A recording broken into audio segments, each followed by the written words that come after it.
Tema kita hari ini adalah rasa bersalah.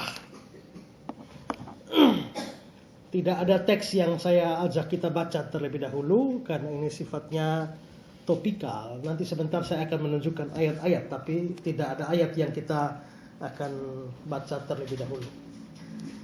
Rasa bersalah, saya kira hampir semua kita pernah merasakan perasaan seperti itu. Dan kalau didefinisikan kita bisa punya definisi macam-macam tentang rasa bersalah ini. Tapi tadi saya search beberapa web, lalu saya tertarik dengan beberapa definisi yang diberikan di sana.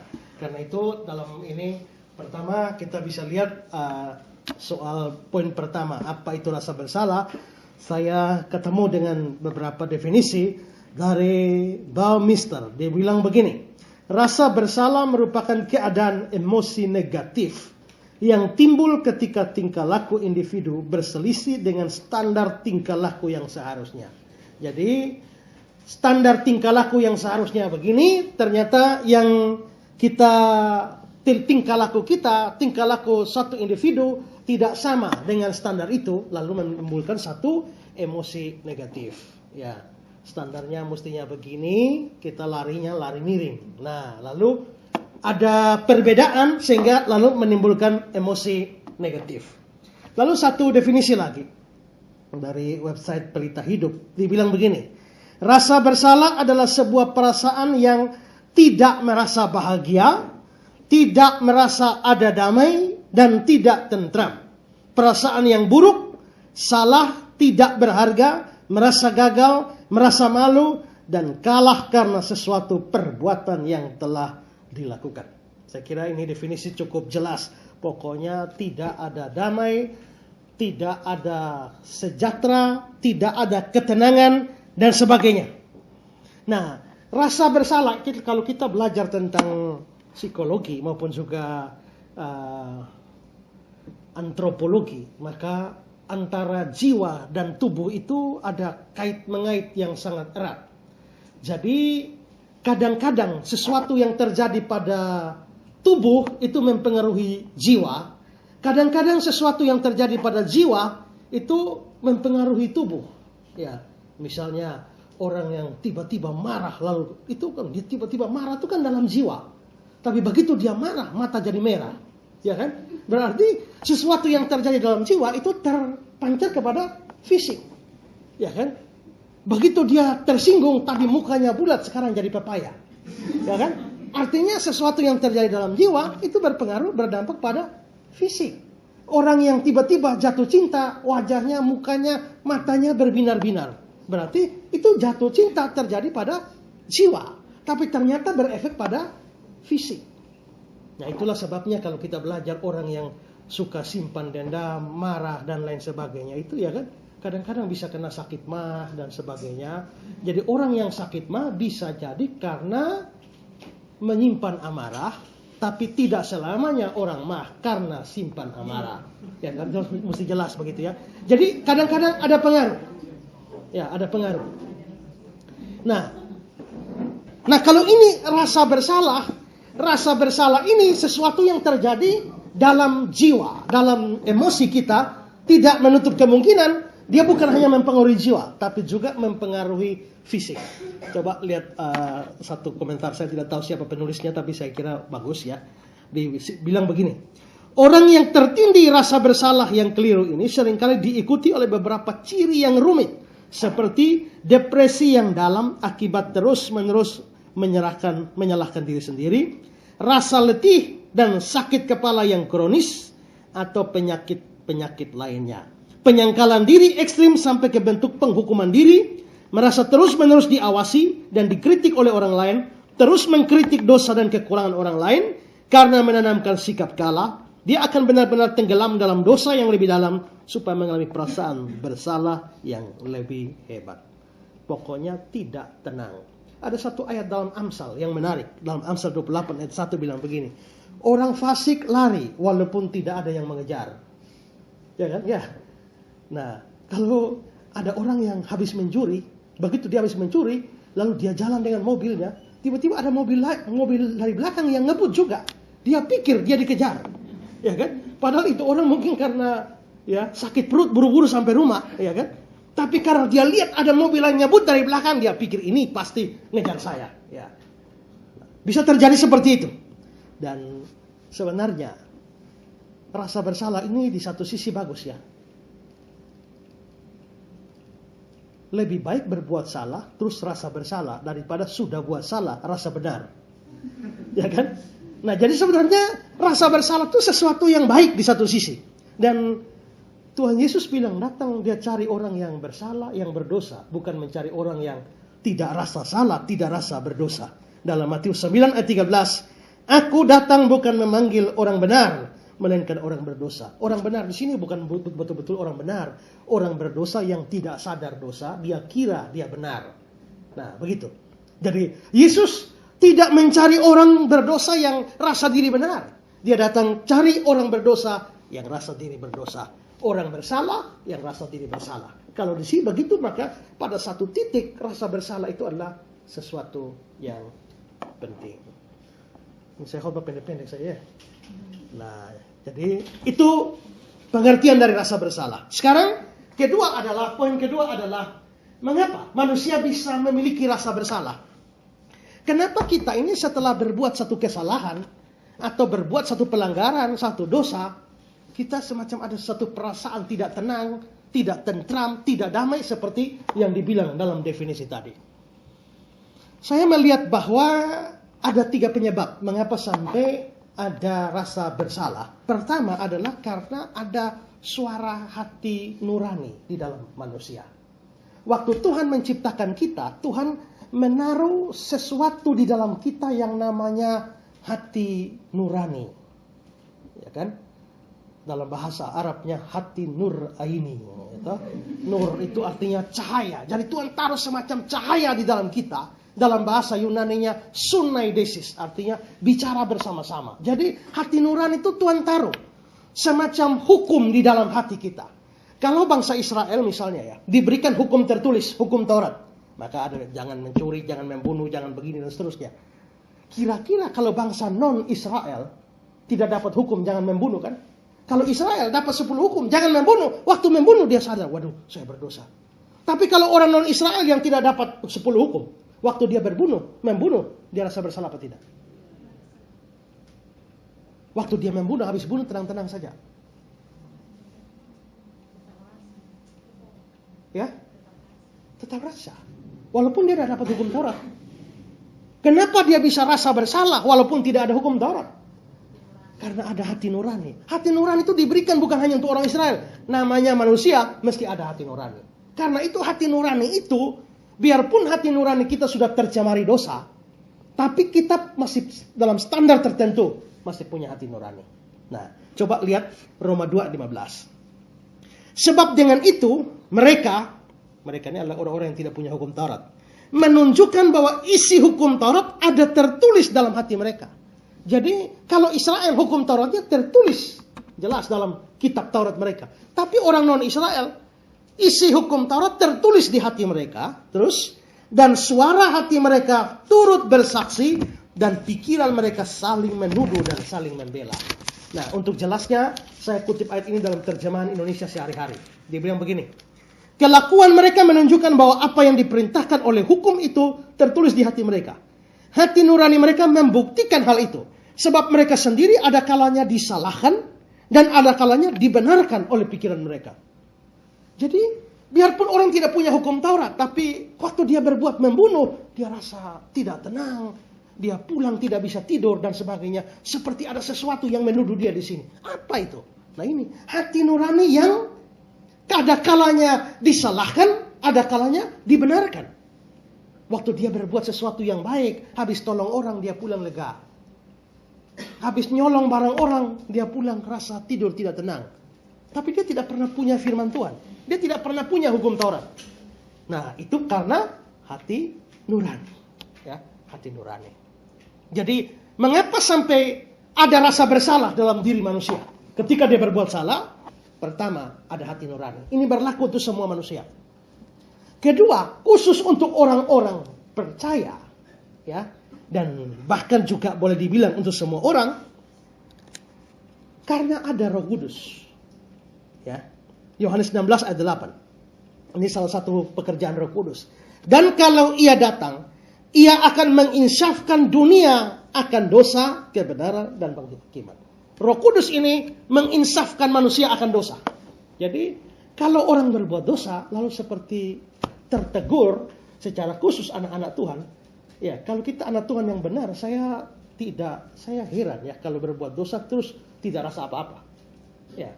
Kalau kita betul-betul ada Tuhan, waktu kita berbuat dosa, Roh Kudus ada dalam kita, maka pasti untuk apalagi untuk pertama kali saudara melakukan satu dosa tertentu, maka suara itu begitu kencang. Dan ini membuat saudara akan ada pada rasa bersalah karena Roh Kudus mengatakan kepada kita, itu salah, kamu berdosa. Maka muncullah perasaan bersalah. Jadi bisa jadi karena suara hati nurani, bisa jadi karena suara Roh Kudus, tapi juga kemungkinan ketiga bisa datang dari suara setan. Ya. Coba lihat Wahyu 12 ayat 10. Dan aku mendengar suara yang nyaring di sorga berkata, sekarang telah tiba keselamatan dan kuasa dan pemerintahan Allah kita dan kekuasaan Dia yang diurapinya, karena telah dilemparkannya ke bawah pendakwa saudara-saudara kita yang mendakwa mereka siang malam di hadapan Allah kita. Ini pasti setan. Setan itu bahasa Ibraninya Satan, ya toh? Setan itu bahasa Ibraninya Satan, bahasa Yunaninya diabolos. Nah, artinya pendakwa. Nah, jadi pendakwa saudara-saudara kita itu setan yang mendakwa mereka siang malam di hadapan Allah. Jadi salah satu pekerjaan setan ini adalah dia suka mendakwa orang-orang berdosa. Mendakwa itu apa? Menuntut, ya kan? Seperti jaksa penuntut, ya. Mendakwa. Kamu bersalah, kamu begini, kamu begini, kamu begini. Jadi saudara, bukan cuma Roh Kudus yang menyadarkan kita bahwa kita berdosa lalu kita rasa bersalah. Setan pun, ya, waktu kita sudah berdosa, dia seringkali menuding kita. Biasanya setan tuh begini, sebelum berdosa, dia kasih tahu, berdosa saja, tidak apa-apa. Semua juga lakukan. Berdosa saja, nanti habis itu baru minta ampun. Bukankah Tuhan Maha Pengampun? Berdosa saja. Nah, kita ikut. Begitu selesai kita ikut, dia bilang, sekarang kau berdosa, kau tidak ada ampun bagi kau lagi. Ternyata kau begini, kamu tidak layak lagi. Tuhan tidak mungkin ampuni kamu lagi. Maka muncullah perasaan bersalah yang hebat melanda kita. Jadi perasaan bersalah bisa dari hati nurani, bisa dari Roh Kudus, dan juga bisa dari setan. Ya. Jelas? Sekarang yang ketiga. Dampak dari rasa bersalah. Kalau kita mengalami rasa bersalah, apa dampaknya atau apa hasilnya? Saya memikirkan ini, saya menemukan minimal ada 2 dampak yang saling bertolak belakang dari rasa bersalah ini. Rasa bersalah ini bisa berdampak positif. Ini hal yang pertama. Bisa berdampak positif. Saya melihat dalam beberapa kasus, misalnya kasus Daud ya. Daud, kita tahu dia berzina dengan Bathsheba, lalu dia jebak lagi si suaminya Bathsheba itu, Uria, lalu sampai membunuh Uria. Ya, itu sesuatu yang sangat-sangat hebat dosanya. Ya, sudah berzina, lalu membunuh lagi. 2 dosa itu menurut hukum Taurat harus membawa Daud kepada hukuman mati. Ya, harus hukuman mati. Nah, jadi dia melakukan dosa yang besar sekali. Nanti belakangan dia ditegur oleh Nabi Nathan, ya, Nabi Nathan. Tapi waktu dia sebelum dia ditegur oleh Nathan, dia mengalami perasaan bersalah ini. Coba kita lihat Mazmur 32 ayat 3 dan 4, rasa bersalahnya. Dia bilang begini, tulang-tulangku menjadi lesu karena aku mengeluh sepanjang hari. Ya kan? Lalu siang malam tanganmu menekan aku dengan berat. Sumsumku menjadi kering seperti oleh teriknya musim panas. Berarti Daud sebelum pengakuan dosanya setelah ditegur oleh Nathan, dia mengalami hari-hari tertekan luar biasa. Dan ini rasa bersalah yang hebat. Bayangkan ya, dibilang siang malam dia rasa tangan Tuhan tekan dia dengan hebat. sumsum jadi kering. Ya, tidak tahu sumsum jadi kering itu bagaimana ya. Tapi pokoknya dia menggambarkan itu sebagai tulang menjadi lesu, mengeluh sepanjang hari. Ini perasaan bersalah hebat yang melanda Daud. Tapi pada akhirnya kita lihat bahwa Daud bisa bangkit. Dan dia menjadi orang yang dipulihkan oleh Tuhan. Dia menjadi orang yang akhirnya bebas dari rasa bersalah. Kalau kita membandingkan dengan doa pengakuan dosa dari Daud di Mazmur 51 ayat 10. Coba dia bilang begini. Biarlah aku mendengar kegirangan dan sukacita. Biarlah tulang yang kau remukan bersorak-sorai kembali. Berarti dulu sebelum mengaku dosa, tulangnya remuk. Ya kan? Itu bersalah, rasa bersalah. Tapi kemudian dia dipulihkan di mana tulang yang kau remukan bersorak-sorai kembali. Berarti Daud pernah berdosa, mengalami rasa bersalah yang hebat, tapi akhirnya dapat pemulihan dari Tuhan. Rasa bersalahnya berdampak positif. Ya. Kasus kedua adalah kasus anak yang hilang. Dalam cerita anak yang hilang, si bungsu itu. Ini anak kurang ajar ya, karena dia belum apa-apa sudah minta warisan. Seolah-olah warisan itu diberikan kalau orang tua sudah mati dulu ya. Tapi ini minta duluan, artinya dengan kata lain kau cepat mati sudah ya. Nah ini anak yang kurang ajar. Setelah dapat warisan, dia mau pergi meninggalkan ayahnya. Kenapa tidak dapat warisan tinggal di rumah bapak saja? Karena kalau dapat warisan tinggal di rumah bapak tidak bisa bikin apa-apa. Ada di bawah otoritas orang tua yang mengekang itu tidak bisa. Maka dia kepengen bebas. Ya kan? Nah lalu dia pergi dan akhirnya kita tahu nasibnya begitu fatal ketika dia jauh dari bapaknya. Dia mengalami rasa bersalah yang hebat. Setelah dia mengalami nasib yang bertolak belakang dari impiannya, ada rasa bersalah yang hebat. Lukas 15 ayat 18-19. Dia bilang, aku akan bangkit pergi kepada Bapakku dan berkata padanya, Bapa, aku telah berdosa terhadap sorga dan terhadap Bapa. Aku tidak layak disebut anak Bapa. Jadikan aku seorang upahan Bapa. Jadi dia merasa karena dia sudah bersalah, dia tidak layak disebut anaknya Bapa. Dia minta hanya sebagai orang upahan saja. Tapi kita lihat akhirnya dia dipulihkan bukan? Dia balik. Bapaknya menyambut dia dengan sukacita. Kasih cincin, sepatu, pesta, dan lain sebagainya. Berarti dia sempat mengalami rasa bersalah karena dosanya. Tapi dia dipulihkan. Rasa bersalahnya berdampak positif. Kasus Petrus. Petrus menyangkal Yesus 3 kali. Ya. Ini penyangkalan yang hebat. Apalagi dia sebelumnya berkata, aku rela mati demi engkau, ya kan? Sekalipun mereka tergoncang imannya, aku sekali-kali tidak. Begitu percaya dirinya Petrus. Tapi akhirnya roboh juga, ya kan?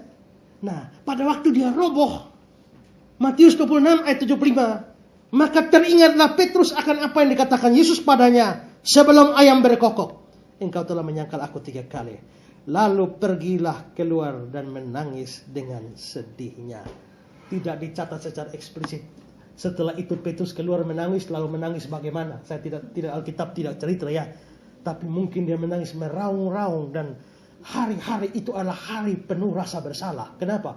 Karena setelah itu waktu dia habis menyangkal Yesus, lalu Yesus baku lihat sama dia menangis. Setelah itu dia tidak lihat Yesus lagi. Karena Yesus sudah pergi terus sampai mati, nanti baru ketemu Yesus waktu bangkit. Saudara bayangkan kira-kira perasaan Petrus dari hari Jumat, hari Kamis malam, sampai hari Minggu. Menurut saya itu 3 hari yang sangat berat bagi Petrus. Karena menyangkal Yesus Kamis malam, Jumat Yesus disalibkan, sepanjang Sabtu, Minggu, dia menderita luar biasa. Ya. Nah, untungnya waktu Yesus bangkit, Yesus cari dia kan. Nah, jadi pasti ada penyesalan, ada rasa bersalah yang hebat di dalam diri Petrus. Tapi ternyata kita lihat bahwa Petrus akhirnya dipulihkan. Di Yohanes 21. Simon anak Yohanes, apakah engkau mengasihi aku? Lebih dari semua ini, dia bilang, Tuhan, aku mengasihi engkau. Dia dipulihkan menjadi pengkhotbah besar. Tuhan Yesus saja khotbah belum pernah Tuhan Yesus khotbah 3.000 orang bertobat sekaligus. Iya kan? Tapi Petrus satu kali berkhotbah, 3.000 orang bertobat. Jadilah gereja mula-mula. Sepanjang sejarah sukar dapat orang bisa khotbah, satu kali khotbah 3.000 orang bertobat, ya kan? Seorang teolog dari Filipina berkata, namanya Gratingsen, Petrus itu satu kali khotbah 3.000 orang bertobat. Pendeta-pendeta sekarang 3.000 kali berkhotbah, belum tentu satu orang bertobat. Nah, berarti Petrus ini luar biasa nih Petrus ini. Nah, dia dipulihkan walaupun dia pernah punya rasa bersalah yang hebat, tapi dia akhirnya dipulihkan. Berarti bagi Petrus rasa bersalahnya berdampak positif. Jadi Daud, siapa lagi? Si bungsu dan Petrus. Ternyata rasa bersalahnya berdampak positif. Tapi kedua, ada dampak negatif dari rasa bersalah ini. Mungkin contoh yang paling kuat untuk ini adalah Yudas Iskariot. Ya. Mari coba, dia jual Yesus ini 30 keping perak. 30 keping perak itu harga untuk harga bagi satu orang budak pada waktu itu. Budak itu jangan pikir budak ini seperti pembantu rumah tangga sekarang. Tidak. Budak pada zaman itu dianggap sama dengan meja atau kursi. Apa bedanya meja dengan budak? Bedanya hanyalah bahwa budak bisa bicara, meja tidak. Cuma itu saja. Berarti budak itu dianggap begitu hina, begitu rendah pada waktu itu. Nah, harga budak yang begitu rendah 30 keping perak. Nah, tapi Yudas jual Yesus 30 keping perak. Dia menghargai gurunya hanya harga seorang budak. Waktu Maria tuang minyak narwastu, dia bilang, bukankah minyak ini bisa dijual 300 dinar dan uangnya dibagikan pada orang miskin? 300 dinar itu berapa kali lipat itu daripada 30 keping perak. Untuk minyak dia hargai terlalu mahal. Untuk gurunya dia hargai terlalu murah. Itu Yudas. Habis jual Yesus, menyesal dia, rasa bersalah dia. Matius 27 ayat 34. Pada waktu Yudas yang menyerahkan dia melihat bahwa Yesus telah dijatuhi hukuman mati, menyesallah ia. Lalu dia mengembalikan uang yang 30 perak itu kepada imam-imam kepala dan tua-tua dan berkata, aku telah berdosa karena menyerahkan darah orang yang tak bersalah. Wah, dari nadanya ini nada rasa bersalah yang hebat, sementara penuh di pikiran dan hatinya Yudas. Apa dampaknya bagi Yudas? Ayat 5, Matius 27 ayat 5. Maka ia pun melemparkan uang perak ke dalam bait suci, lalu pergi dari situ dan menggantung dirinya. Ternyata rasa bersalah dari dalam Yudas membawa dia menjadi almarhum. Ya kan? Aneh bahwa di kasus rasa bersalah dalam diri Daud membawa pemulihan. Dalam anak yang terhilang ada pemulihan. Bagi Petrus ada pemulihan. Bagi Yudas ada kebinasaan. Ya, berarti rasa bersalah ini bisa berdampak positif, bisa berdampak negatif. Waktu saudara berbuat dosa atau berbuat salah, pasti rasa bersalah akan muncul dalam pikiran dan hati saudara. Itu bisa membawa sesuatu yang positif, tapi bisa membawa sesuatu yang negatif. Mau yang positif atau negatif? Mau seperti Daud atau seperti Yudas? Nah, kalau memang mau, maka mari kita masuk pada bagian yang keempat. Bagaimana supaya rasa bersalah dapat berdampak positif? Ini poin terakhir. Dan ini menjadi khotbah saya yang paling pendek. Nah, bagaimana supaya kalau kita mau supaya ini positif, bagaimana caranya? Ya. Nah, saya mencatat beberapa hal yang perlu dilakukan supaya rasa bersalah itu berujung pada hal yang positif. Pertama adalah perlu adanya pengakuan dosa secara jujur di hadapan Tuhan. Perlu ada pengakuan. Coba lihat kata-kata Daud ya. Tadi Daud kita lihat dapat ada pemulihan. Selama aku berdiam diri, ini berarti belum mengaku dosa. Apa? Selama dia belum mengaku dosa, tulang-tulang menjadi lesu karena mengeluh sepanjang hari. Sebab siang malam tanganmu menekan aku dengan berat, sumsumku menjadi kering seperti oleh teriknya musim panas. Selama dia berdiam diri. Terus ayat 5-nya, dosaku kuberitakan padamu, kesalahanku tidaklah kusembunyikan. Aku berkata, aku akan mengaku kepada Tuhan pelanggaran-pelanggaranku, dan engkau mengampuni kesalahan karena dosaku. Berarti sekarang, setelah tadi saya belum mengaku dosa, rasa bersalah begitu menghantam dia.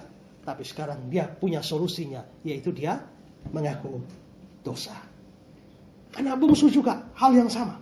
Lukas 15 ayat 21. Kata anak itu kepadanya, Bapa, aku telah berdosa terhadap surga dan terhadap Bapa. Jadi kuncinya supaya rasa bersalah itu pada akhirnya membawa sesuatu yang positif, itu adalah harus ada pengakuan dosa yang sungguh-sungguh di hadapan Tuhan. Tanpa pengakuan dosa, kalau dosa masih disembunyikan, jangan mimpi saudara bisa hidup dengan tenang, hidup damai dan sejahtera, tidak bisa. Saya tidak tahu pernah cerita di sini atau tidak. Ada anak kecil yang sore-sore lihat, wih, bapak punya bebek ada di situ. Dia karena pas mau latihan VT, lalu dia coba ambil batu, dia dikeker pas di bebek punya kepala. Dia taruh di handuk, pak, karena di bebek punya kepala jatuh mati. Nah, begitu mati dia jadi ketakutan. Ini kalau bapak saya tahu bahaya saya. Dia ambil itu bebek disembunyi di belakang, di rumput-rumput. Dan dia pikir aman, tidak ada yang lihat. Nah, biasanya pergi ke sekolah, mamanya biasa kasih uang jajan. Satu orang 1.000. Nah, kakaknya dapat 1.000, dia dapat 1.000. Nah, pada waktu mau jajan di sekolah, dia pas menuju kantin mau ambil, beli. Kakaknya bilang, Dek, kasih store 1.000. Kenapa store? Ini kan uangnya adek. Ingat, adek kemarin Viti bapak punya bebek. Kakak lihat, adek sembunyi di rumput. Kalau tidak mau terbongkar, serahkan 1.000. Akhirnya dia ketakutan dan dia serahkan. Besok lagi begitu, pas mau di kantin, kakaknya bilang, bebek. Dia akhirnya terpaksa kasih. Berulang-ulang tiap hari begitu. Kakaknya, kalau kamu tidak mau kasih terserah, tapi ingat bebek. Wah, dia ulang-ulang sampai 1 minggu dia pikir, akan seperti bagaimana nanti. Sampai kapan seperti ini? Akhirnya dia pikir, saya mesti mengaku dosa di hadapan Bapak. Pulang hari Sabtu dia bilang, Bapak, Adi mau mengaku dosa. Apa? Hari Minggu lalu, adik Viti bapak punya bebek, kepala pica, dan sekarang adik taruh di sana. Bapaknya langsung begini, dek, bapak sudah tahu. Waktu adik Viti bapak juga lihat. Hanya bapaknya mau tunggu saja, kapan adik datang mengaku. Minta maaf bapak, oke bapak maafkan. Setelah maafkan, hari Senin berikut, kakak bilang, adik 1.000 bebek. Dia bilang, terserah kau, bebek apa, persetan kau. Mengapa? Dia tidak takut lagi. Karena dosanya sudah diakui di hadapan Bapak. Tapi sepanjang dia belum akui, bayangkan. Hidup di bawah intimidasi dari kakaknya. Ya kan? Hidup di bawah ketakutan dari kakaknya. Tapi begitu sudah beres dengan bapaknya, beres. Dia hidup tenang. Ancaman, tuduhan, tudingan tidak bisa mempengaruhi dia. Sepanjang saudara belum mengaku dosa, tadi setan juga punya kerja, akan dia mendakwa kan?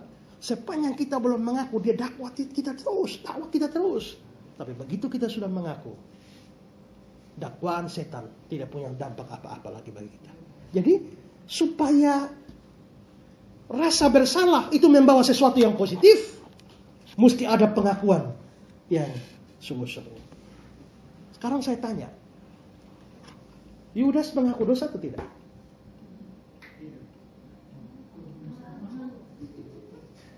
Mazmur 27 ayat 3 dan 4. Lalu ia mengembalikan uang yang 30 perak itu kepada imam yang kepala dan tua-tua dan berkata, aku telah berdosa karena menyerahkan darah orang yang tak bersalah. Dia mengaku dosa? Mengaku. Sama ya? Sekarang saya tanya, Yudas mengaku dosa? Mengaku pada siapa? Mengaku pada Tuhan atau tidak? Oh tidak. Ya, dia datang kepada imam-imam dan tua-tua. Aku telah berdosa. Jadi Yudas memang mengaku dosa, tapi tidak mengaku kepada Tuhan. mengakunya kepada manusia. Matthew Henry bilang begini, dia mengakui kesalahannya, namun bukan kepada Allah. Dia tidak datang kepada Allah dan berkata, Bapa, aku telah berdosa terhadap surga. Dia tidak bilang begitu. Jadi dia sadar dia orang berdosa, mengaku tapi hanya di manusia saja, tidak di hadapan Tuhan. Ingat ya bahwa apa yang dilakukan Yudas ini tidak cukup. Dia mau membetulkan kesalahannya, tapi dia hanya melakukannya secara horizontal. Tapi vertikalnya tidak. Saudara ingat baik-baik bahwa dosa punya dua aspek. Horizontal dan vertikal. Dan apapun yang kita lakukan secara horizontal, sebenarnya itu adalah sesuatu yang bersifat vertikal. Waktu Daud berzina, yang dia rugikan siapa? Siapa? Uria kan? Ambil istrinya Uria. Habis itu bunuh Uria lagi. Jadi dia ini sebenarnya bersalah kepada Uria. Tapi sekarang lihat pengakuan dosanya Daud. Terhadap engkau sajalah aku telah berdosa. Berarti dia sadar bahwa apa yang dia lakukan kepada Uria itu, ya memang ada horizontalnya. Tapi pada dasarnya, kesalahan horizontal itu adalah dosa di hadapan Tuhan. Ini juga mirip dengan prinsip Yusuf. Ketika Yusuf ditawari berzina dengan istri Potifar, kalau Yusuf mau berzina dengan istri Potifar, dia mengkhianati siapa? Dia mengkhianati Potifar. Sekarang lihat kata-kata Yusuf kepada istri Potifar. Tetapi Yusuf menolak dan berkata kepada istri tuannya itu, ayat 9. Bagaimana mungkin aku melakukan kejahatan yang besar, yaitu pada Potifar, dan berbuat dosa terhadap Allah. Jadi pelanggaran itu di satu sisi adalah kejahatan kepada sesama, tapi sekaligus adalah dosa terhadap Allah. Sekarang bandingkan dengan 1 Korintus 8 ayat 12. Jika engkau secara demikian berdosa terhadap saudara-saudaramu dan melukai hati nurani mereka yang lemah, engkau pada hakikatnya berdosa terhadap Kristus. Nah, jadi bagaimanapun juga dosa ada aspek vertikal. Tidak bisa kita hanya menyelesaikan yang horizontal, tapi yang vertikal tidak diselesaikan. Coba si bungsu waktu datang, dia bilang, Bapak, aku telah berdosa terhadap Bapa. Ini vertikal, ini horizontal, tapi juga terhadap sorga. Sorga ini kan Allah. Berarti ada aspek vertikalnya. Nah, Yudas ini rupanya hanya pergi kepada imam dan bilang, aku telah berdosa menyerahkan darah orang yang bersalah. Tapi terhadap Tuhan tidak. Seandainya dia mau mengaku dosa sungguh-sungguh kepada Tuhan, Tuhan pasti ampuni dia. Tuhan pasti akan lakukan 1 Yohanes 1 ayat 9. Jika kita mengaku dosa kita, dia setia dan adil, sehingga dia akan mengampuni segala dosa kita, menyucikan kita dari segala kejahatan. Ini pasti berlaku bagi Yudas. Tapi kenapa itu tidak berlaku bagi Yudas? Karena Yudas mengaku dosa, tapi tidak mengakunya pada Tuhan. Karena itu kalau kita mau terbebas dari rasa bersalah, terutama dampak negatif dari rasa bersalah itu, pertama-tama betul-betul membereskan dosa itu, mengakui dosa itu di hadapan Tuhan. Ini pertama. Sekarang yang kedua. Setelah perlu adanya pengakuan dosa, kedua perlu adanya pertobatan dan tekad untuk hidup dalam kebenaran. Ini harus ada. Lihat dalam doanya Daud, doa pengakuan dosa Daud di Mazmur 51. Ayat 12 dia bilang, jadikanlah hatiku tahir ya Allah, perbaharuilah batinku dengan roh yang teguh. Jadi dia tidak hanya meminta ampun dosa, minta supaya hatinya ini tahir, batinnya itu diperbaharui. Bangkitkanlah kembali padaku kegirangan karena selamat yang daripadamu, lengkapilah aku dengan roh yang rela, maka aku akan mengajarkan jalanmu kepada orang-orang yang melakukan pelanggaran, supaya orang-orang berdosa berbalik kepadamu. Berarti ada tekad untuk hidup dalam kebenaran. Jadi bukan hanya meminta ampun dosa, tapi ada pertobatan sungguh-sungguh dan mau hidup dalam kebenaran. Sekalipun tidak dikatakan secara eksplisit, menurut saya tidak perlu diragukan. Si bungsu dan Petrus jelas adalah orang-orang yang bukan saja menyesali, tapi bertobat dari dosa-dosa mereka dan hidup dalam kebenaran. Sayangnya, Yudas tidak begini. Ya. Dia sangat menyesali dosanya, tapi dia tidak bertobat. Dia malah jadi putus asa. Dia mengaku dosa ya. Mari lihat kembali Matius 27. Aku telah berdosa. Ada penafsir bilang begini, sebenarnya ini pengakuannya ini bagus. Mengapa? Karena dia mengakui dia yang berdosa. Dia tidak melempar kesalahan pada orang lain. Ya, coba lihat kata-kata Henry. Dia tidak melemparkan kesalahan itu pada orang lain. Dia tidak berkata, kalian telah berdosa karena mengupah aku melakukan hal ini. Tapi dia menanggung kesalahan itu sendiri dan berkata, aku telah berdosa karena melakukan ini. Jelas Yudas lebih baik daripada Adam dan Hawa ya. Setelah habis makan, lalu Adam bilang, ini perempuan yang kau tempatkan ini. Ya kan? Lalu itu perempuan bilang, ini ular ini. Jadi mereka melempar kesalahan.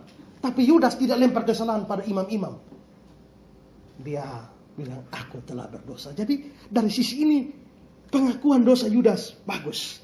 Tapi biarpun bagusnya penyesalan dan kesedihan dari Yudas ini, sayangnya itu tidak bawa dia pada pertobatan yang sejati, tapi bawa dia pada kebinasaan. Ini menunjukkan bahwa kesedihan Yudas bukan dari Tuhan. Penyesalan Yudas tidak sesuai kehendak Tuhan. Kalau penyesalan dan kesedihan dia sesuai kehendak Tuhan, pasti berdampak positif. Seperti Daud, anak bungsu dan juga Petrus. Tapi kalau sampai tidak berdampak positif, pasti kesedihan dan penyesalannya tidak dari Tuhan. Lihat 2 Korintus 7 ayat 10. Sebab duka cita menurut kehendak Allah menghasilkan pertobatan. Ya kan? Duka cita karena kehendak Allah menghasilkan pertobatan. Daud seperti itu, si bungsu seperti itu, Petrus seperti itu. Bahwa pertobatan yang menghasilkan keselamatan. Dan yang tidak akan disesalkan. Tapi duka cita dari dunia ini menghasilkan kematian. Berarti Yudas begini. Berarti duka citanya Yudas bukan dari Tuhan.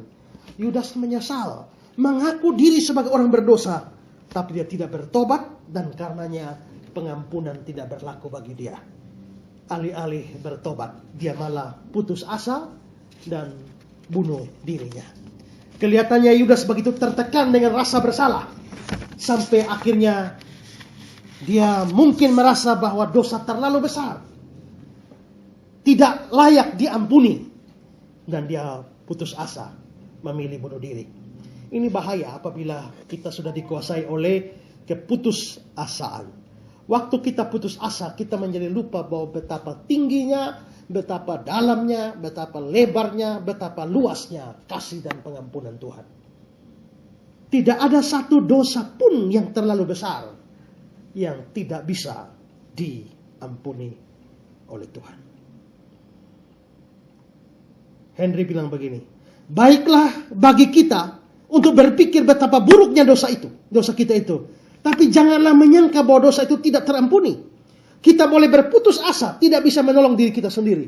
Tapi jangan sampai kita lupa bahwa pertolongan Allah selalu tersedia. Ingat ya, sebesar apapun dosa kita,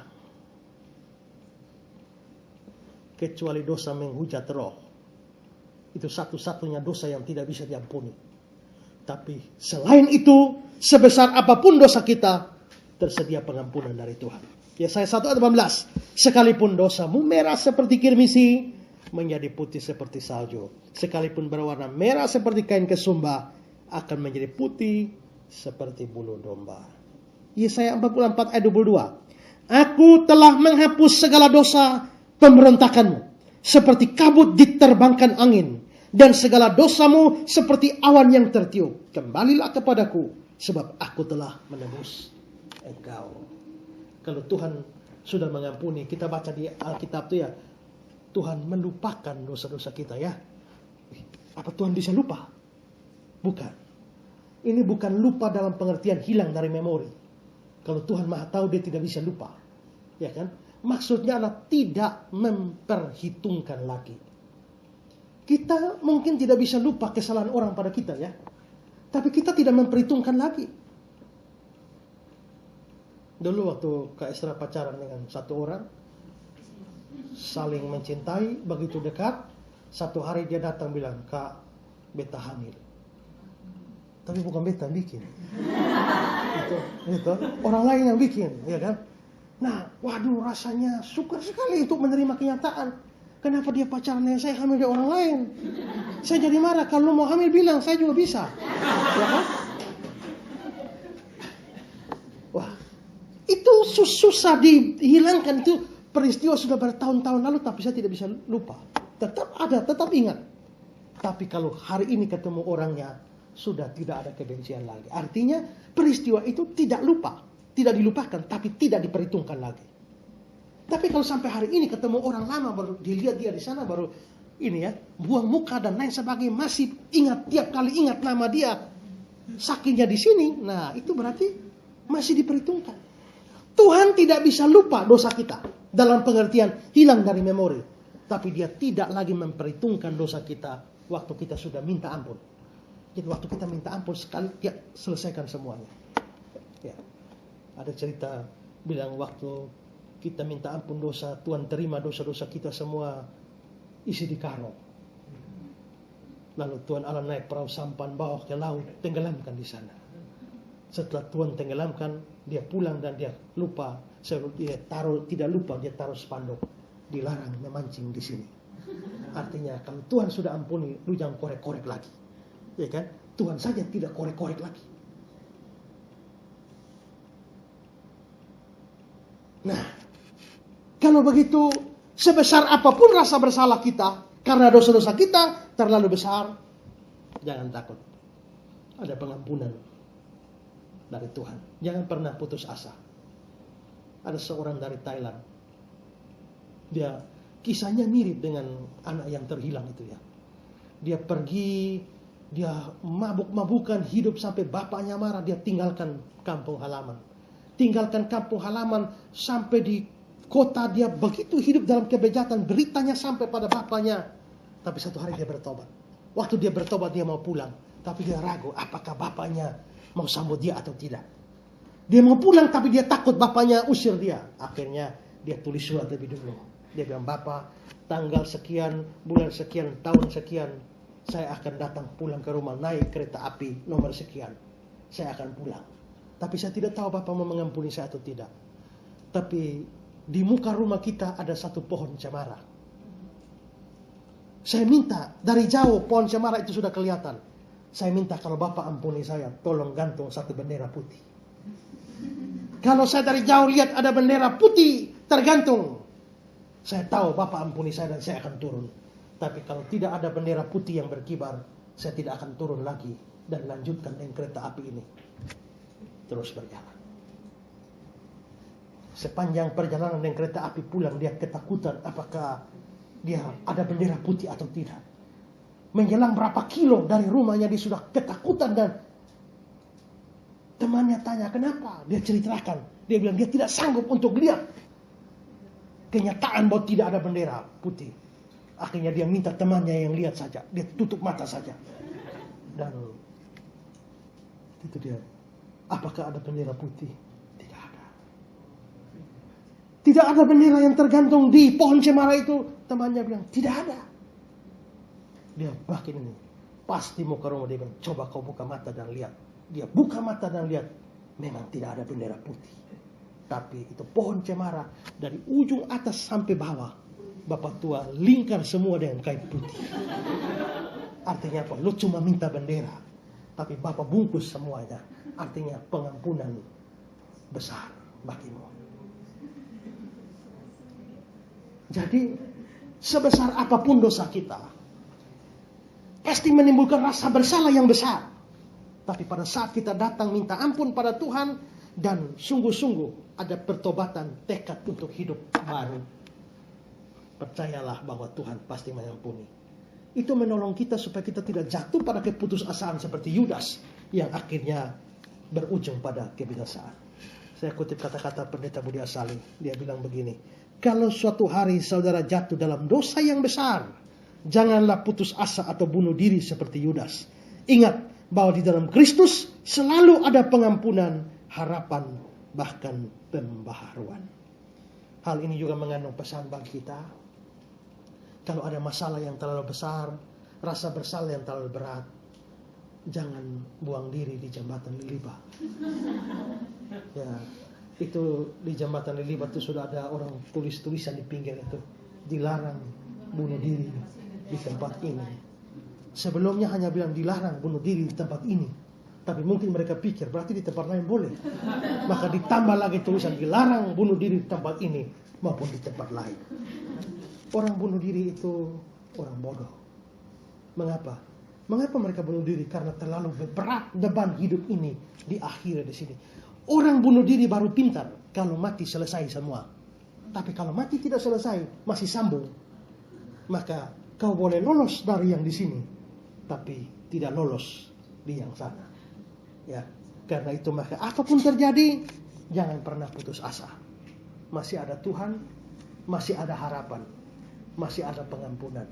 Rasa bersalah bisa menuntun dan membawa dampak positif bagi kita, asal kita bertobat, kita memohon pengampunan dosa, bertobat dan berjanji untuk hidup dalam kebenaran. Firman Tuhan memberkati kita. Amin.